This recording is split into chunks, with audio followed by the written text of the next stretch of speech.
ជួបនឹងនួនល្អងនៅបាត់នំបងមកស្ទឹងសង្ការយើងទាំងពីរនាក់សេចក្ដីស្បត់ស្បាយក្រោមដួងព្រះខែរះពេញបរមីរៀមលូកដៃអោបក្រសោបកាយអូនរាត្រីស្ងាត់សូនដោយស្នេហ៍អ្នកក្ដីភាំងអើយភាំងអូនញញឹមមានន័យប្រហើក្លិនស្រីជាប់នឹងដៃ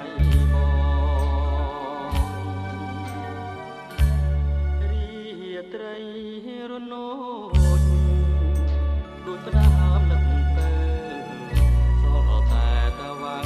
សាសាប់ឆ្លើយឆ្លងជុំនោះ